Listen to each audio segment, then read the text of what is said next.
तो good morning friends. चलिए आज हम देखेंगे 7 दिसंबर है, 7 दिसंबर की करंट वाली चाय को देखेंगे। ध्यान से देखिएगा और आप लोग शेयर नहीं करते दोस्तों, प्लीज़ शेयर किया कीजिए, है ना।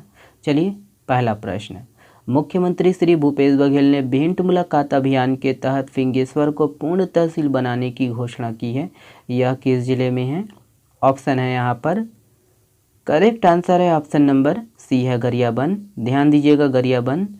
याद रखना है कि मुख्यमंत्री श्री भूपेश बघेल ने भिंड मुलाकात अभियान के तहत गरियाबंद में कुछ महत्वपूर्ण घोषणाएं की हैं। इसको देखिए, फिंगेश्वर वही उप तहसील को पूर्ण तहसील बनाने की घोषणा की है। कोपरा को नगर पंचायत बनाने की घोषणा की है। छात्र छात्राओं की मांग पर ITI फिंगेश्वर को बाबा गुरु घासीदास के नाम पर करने की घोषणा की है। सिलियारी बाहरा से संतोषपुरी धाम ग्राम पंचायत पतोरा पनियारी में पहुंच मार्ग बनाने की घोषणा की है। और 18 गांव के पेयजल और सिंचाई हेतु अकरबारा में बैराज नाला निर्माण की घोषणा की है। तो ये सब है, ध्यान दीजिए। अगला प्रश्न, भिलाई स्थित श्री शंकराचार्य प्रोफेशनल विश्वविद्यालय का कुलपति किसे नियुक्त किया गया है? ऑप्शन है यहाँ पर, करेक्ट आंसर है ऑप्शन नंबर सी है डॉक्टर सदानंद शाही। ध्यान दीजिए। याद रखना है कि बनारस हिंदू विश्वविद्यालय में हिंदी विभाग के प्रोफेसर रहे डॉक्टर सदानंद शाही को भिलाई स्थित शंकराचार्य प्रोफेशनल विश्वविद्यालय का कुलपति नियुक्त किया गया है। और राज्यपाल अनुसुईया उइके जी ने उनकी नियुक्ति के लिए आदेश जारी किया। ठीक है।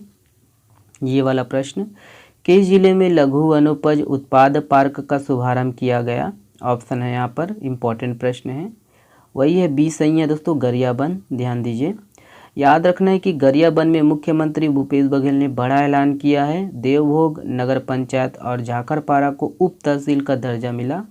और साथ ही देखिए, लघु वनोपज उत्पाद पार्क, जिसे ग्रामीण फूड पार्क कहते हैं, का शुभारंभ किया।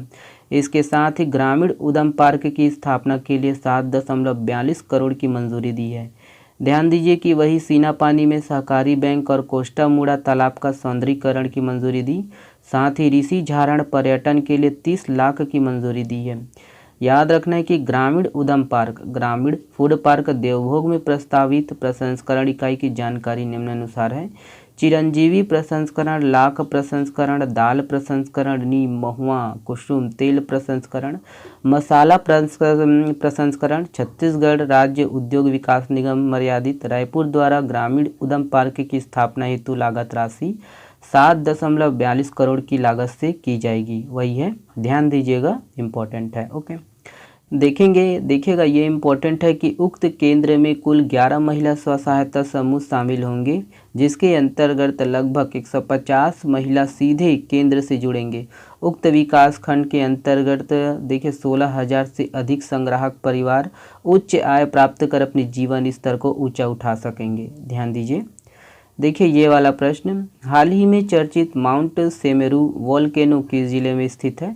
तो यही है कि ऑप्शन नंबर देखिएगा, ऑप्शन नंबर बी सही है, इंडोनेशिया। ध्यान दीजिएगा, इंडोनेशिया में है। याद रखना है कि इंडोनेशिया का माउंट सेमेरू वोल्केनो हाल ही में फटा है। और इंडोनेशिया के ज्वालामुखी विज्ञान और भूगर्भिक खतरे पर कार्य करने वाले केंद्र के अनुसार इसे लेवल 4 का स्टेटस दिया गया, जो एक हाई लेवल का खतरा है। ठीक है। चलिए ये वाला प्रश्न, देखिए भारत का पहला रियल टाइम गोल्ड ATM कहाँ लॉन्च किया गया? तो देखिए यहाँ पर ऑप्शन है, करेक्ट आंसर है ऑप्शन नंबर बी है हैदराबाद। ध्यान दीजिएगा, हैदराबाद। याद रखना है कि हैदराबाद स्थित गोल्ड सिक्का प्राइवेट लिमिटेड ने startup company open cube technologies के साथ मिलकर अपना पहला गोल्ड ATM लॉन्च किया। साथ ही यह भारत का पहला रियल टाइम गोल्ड ATM है और यह सर्विस 24 घंटे उपलब्ध होगी। ध्यान दीजिए कि गोल्ड सिक्का ने यह गोल्ड ATM बेगमपेट क्षेत्र में स्थापित किया, जिसके लिए ओपन क्यूब टेक्नोलॉजीज ने अपना टेक्निकल सहयोग प्रदान किया। इसकी मदद से आप कस्टमर गोल्ड कॉइन को खरीद सकते हैं। ओके, देखिए ये यहाँ तक MCQ ख़त्म है। ये वाला PSC के लिए इम्पोर्टेंट है, ध्यान दीजिएगा। नोनी सशक्तिकरण सहायता योजना, तो इसकी जो शुरुआत है, इस योजना की शुरुआत 26 जनवरी 2022 को हुआ था।